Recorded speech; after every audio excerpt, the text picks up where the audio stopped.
Halo sahabat Kicau Mania, konten kita kali ini akan membahas tentang sauna burung, yaitu sebuah metode yang digunakan untuk lebih menggacorkan burung, kemudian membuat burung itu lebih emosian, serta kalau burung yang masih kelabakan itu dia menjadi jinak. Jadi dalam konten ini kita akan membahas tentang seputar sauna burung dan juga akan sedikit mengevaluasi bagaimana efek sauna burung itu terhadap kondisi fisiologi burung tersebut. Jadi maksud dari konten ini bukan untuk menggurui, tapi untuk sebenarnya apa sih yang terjadi dalam tubuh burung itu saat kita sauna seperti itu ya. Oke saja, langsung saja. Untuk lebih jelasnya silahkan tonton video berikut. Selamat datang kembali di Deep Dive kita. Kali ini kita bahas topik yang mungkin ya cukup akrab buat Anda yang pelihara burung kicau. Metode sauna burung. Kita punya sumber bagus nih, satu laporan penelitian yang cukup mendalam, ngupas praktik ini. Nah, misi kita bareng-bareng apa? Ya coba pahami, kenapa sih ini populer banget, terus apa aja klaim manfaatnya? Dan juga gimana pandangan sains soal ini. Dan yang paling penting nih, risikonya apa buat si burung? Oke, kita bongkar ya. Laporan ini nunjukin ada semacam jurang gitu ya, antara kepercayaan lama sama apa yang sebetulnya terjadi di tubuh burung pas di sauna. Jadi sauna burung itu apa sih sebenarnya? Ini praktek jemur burung seringnya sih murai batu atau kacer ya, di bawah matahari terik. Biasanya sangkarnya ditutup kerodong. Kerodongnya bisa basah, bisa kering. Tujuannya, kata penghobi sih buat naikin kesehatan, stamina, mental tarung, biar makin gacor lah pokoknya. Ada dua cara utama nih yang disebut di laporan. Kerodong kering, jadi burungnya dibasahin, kerodongnya kering. Katanya buat naikin emosi. Satu lagi kerodong basah. Nah ini kerodongnya yang dibasahin. Katanya sih bisa nenangin burung yang agresif atau birahinya ketinggian. Bantu jinakin juga. Ya, betul. Di sini nih letak persoalan utamanya kalau kita lihat dari sisi sains. Burung itu ngatur suhu tubuhnya normalnya kan 39 sampai 43 Celcius, itu caranya beda banget sama kita, manusia. Poin kuncinya, mereka itu nggak punya kelenjar keringat. Sama sekali nggak punya. Oh, nggak keringetan ya? Nggak bisa, jadi pendinginan utama itu lewat penguapan dari saluran napas. Kita lihatnya kayak megap-megap gitu, panting istilahnya. Atau ya dengan cara renggangin sayap biar panasnya keluar dari tubuh. Berarti kalau gitu analogi sauna manusia itu jadi nggak nyambung dong ya? Keliru total, iya. Makanya klaim kayak bersihin pori-pori atau detoksifikasi lewat keringat, ya nggak mungkin secara fisiologis buat burung. Pas kita lihat burung megap-megap di dalam kerodong panas, itu bukan tanda dia rileks atau nyaman loh. Tapi Panas gitu. Berat buat dia. Oke. Jadi secara fisiologis salah kaprah ya.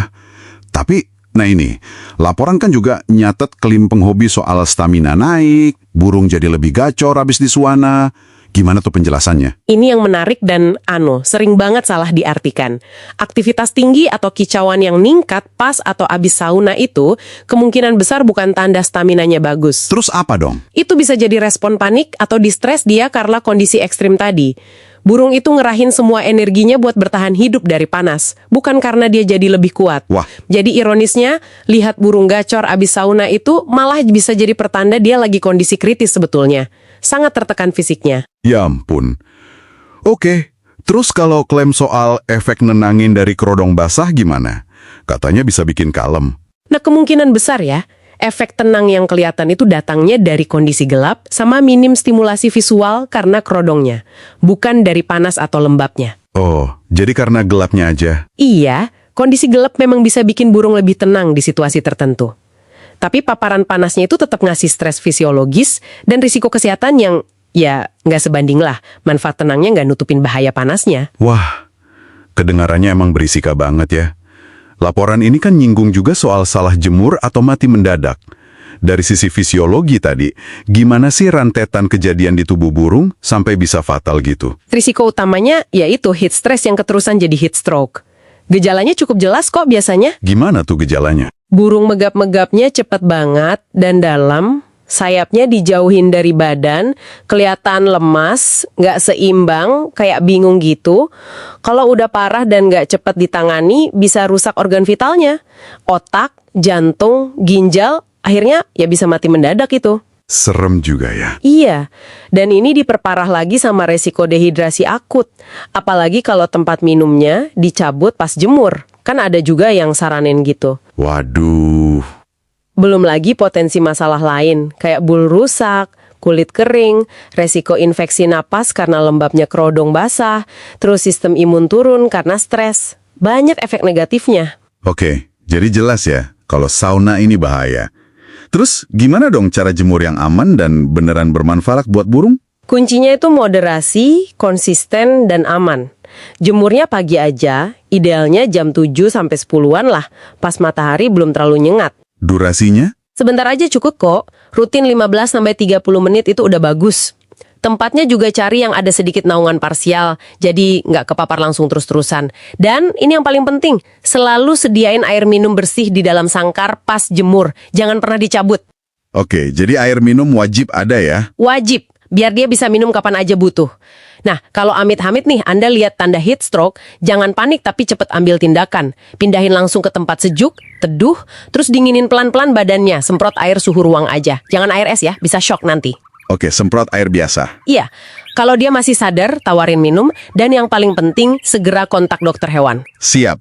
Jadi kesimpulan dari Deep Dive kita kali ini berdasarkan laporan itu cukup clear ya. Sauna burung ini, walau populer, risikonya serius banget. Bertentangan sama cara kerja tubuh burung. Manfaat yang diklaim itu seringnya salah baca tanda bahaya atau respons stres burungnya. Tepat sekali, perawatan rutin yang aman, yang sesuai kebutuhan burung itu sendiri, jemur yang benar, nutrisi pas, kandang bersih, lingkungan nyaman, itu fondasi utama buat kesehatan sama performa burung. Jadi, utamakan selalu kesejahteraan nyata si burung di atas metode-metode yang nggak jelas dasar ilmiahnya dan malah bahaya. Kalau ragu, ya konsultasi ke dokter hewan unggas. Nah, sebagai penutup nih, ada satu pemikiran buat Anda renungkan. Mengingat praktek kayak sauna burung ini kan udah cukup dalam ya akarnya di komunitas penghobi.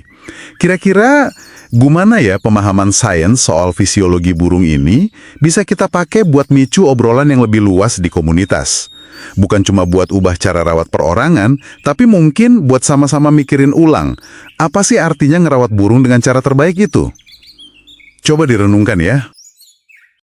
Nah, jadi itu tadi kesimpulannya sahabat-sahabat. Jadi kalau secara fisiologi memang kurang logis antara sauna burung itu terhadap efeknya kepada kegacoran maupun penjinakan burung ya. Tapi kalau memang dirasa oleh para sahabat sauna burung ini memang memiliki efek, ya silahkan dilakukan saja, tapi dengan beberapa catatan. Contohnya waktunya jangan terlalu lama, kemudian mataharinya jangan terlalu terik karena itu bisa mengganggu metabolisme burung tersebut.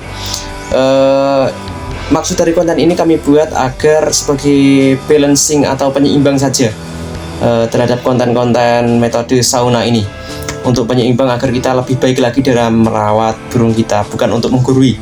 Jadi kalau ada sahabat-sahabat yang punya perbedaan pandangan, silahkan tulis di kolom komentar dan jangan lupa cek deskripsi itu.